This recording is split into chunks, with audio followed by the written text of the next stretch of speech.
This news update is brought to you by... Say hello to Shanta. Shanta is an entertainer, but she also loves to be entertained, which is why she has Flow TV brought to her through Flow's 100% fiber to the home network. It's great for busy Shanta because she can control the time she watches her favorite shows, play back from the start in case she missed it, or even record with cloud video recording. And with her Flow services bundle, enjoys much more for much less. Visit any Flow retail outlet, call 1-800-804-2994, or visit discoverflow.co to find out more. One-of-a-kind connection. This is how we flow.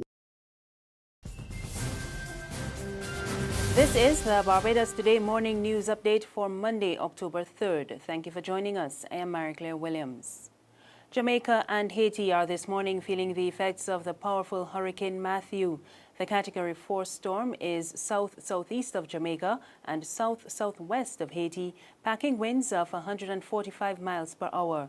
Jamaicans were experiencing heavy rain, gusty winds and thunderstorms overnight as the storm approached. The Miami-based National Hurricane Center says the center of Matthew should approach Jamaica and southwest Haiti today, and it is expected to remain a powerful hurricane into tomorrow. Barbados Today spoke with the Executive Director of the Caribbean Disaster Emergency Management Agency, Ronald Jackson, on the storm's progress. Currently, forecast track between that windward passage between Moran Point, Jamaica, and I believe Jacmel in Haiti. Now, that's a forecast, and so therefore, until the system has completed its traverse through that passage, we are encouraging citizens of Jamaica to remain vigilant and not to take that as an indication that things are going to be, calm by and large throughout the entire country. It's a huge system. It's a very powerful system. And so therefore, tropical storm conditions are expected across the country. In fact, as we speak, significant amounts of rainfall is being experienced in the southern part of Jamaica, causing some localized flooding in areas of Kingston and I believe sections of St. Patrick. So that is an indication of how powerful, how large the system is. In addition to Jamaica and Haiti, a hurricane warning is also in effect for the Cuban provinces of Guantanamo, Santiago de Cuba, Holguin, Granma, and Las Tunas. A hurricane watch is in effect for southeastern Bahamas and the Turks and Caicos Islands. In other news this morning, police are appealing for the public's assistance as their investigations continue into the death of Rockdondo Heights resident Christopher Hawkesworth on the weekend. Police on patrol in Baker's St. Peter discovered the body of the 54-year-old in the front passenger seat of a car parked off the road in a wooded area. Police had issued a missing person bulletin earlier in the day, noting that he was last seen by his wife at 7 o'clock the previous morning when he left home in a hired car to take his children to school. Hawkesworth had been accused of involvement in an illegal drugs ring and faced extradition to the United States. He and 2 other men were released from Dodds in 2014 after spending nearly 2 years in maximum security, ending the longest extradition hearing in Barbados's legal history. It is understood that the Attorney General had issued an order for their release after the U.S. government informed local authorities that it was no longer interested in prosecuting them.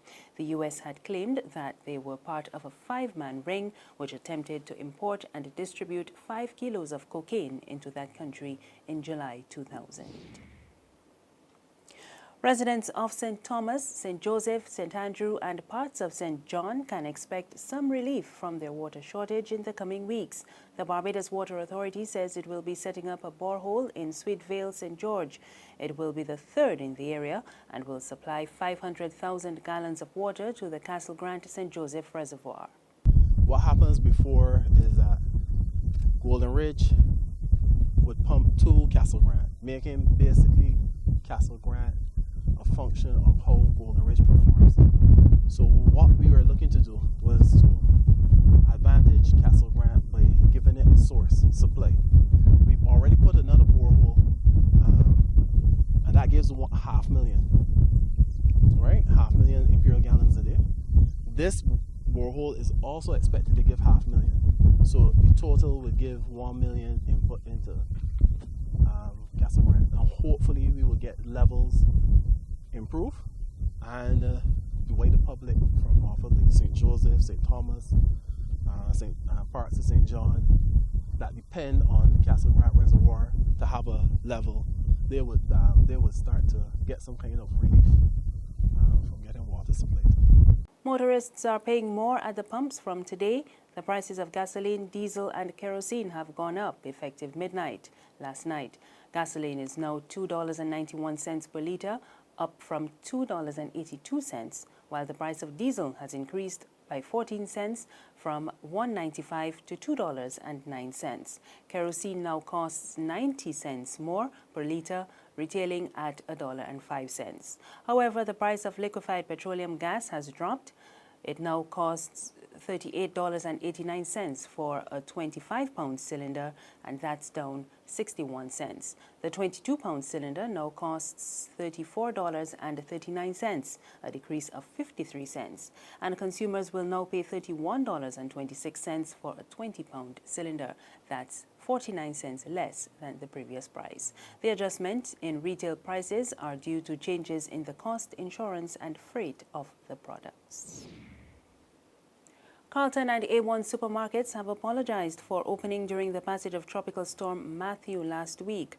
The supermarket took out a half-page ad in local media on Sunday saying it was sorry for opening on Wednesday after the Department of Emergency Management issued a national shutdown due to the storm.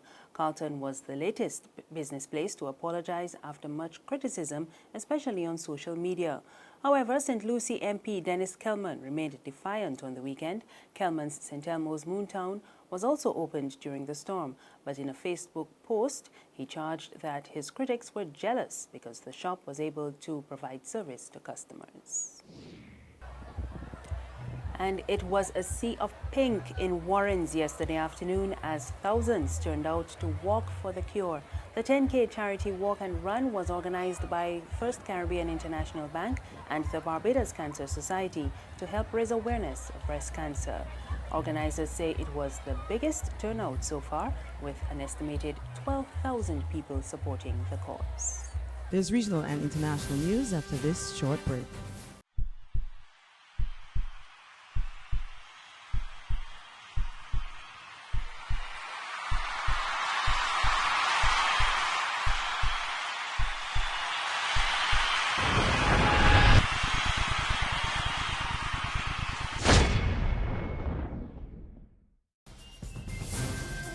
We're back now with news from the region. St. Lucia's government says it is seeking assistance from the regional and international community for the agriculture sector, which was battered by Tropical Storm Matthew last week.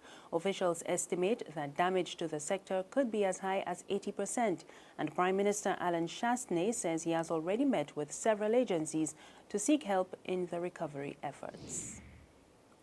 On the international scene, voters in Colombia have rejected a landmark peace deal with FARC rebels. In a shock referendum result, 50.24% voted against the accord. The deal was signed last week by President Juan Manuel Santos and FARC leader Timoleon Jimenez after nearly 4 years of negotiations, but it needs to be ratified by the people of Colombia in order to come into force. In an address to the nation, President Santos said he accepted the result but would continue to work to achieve peace. And that's the news this morning. Remember, you can get more on our website, www.barbadostoday.bb. You can also subscribe to our e-paper, email updates, and like us on Facebook. We're on Izumi Media in bus terminals and Screenplay at supermarkets and gas stations near you. Or you can tune in to Channel 99 on Flow TV or Mix 96.9 FM for more news. I am Mary Claire Williams. Have a good morning.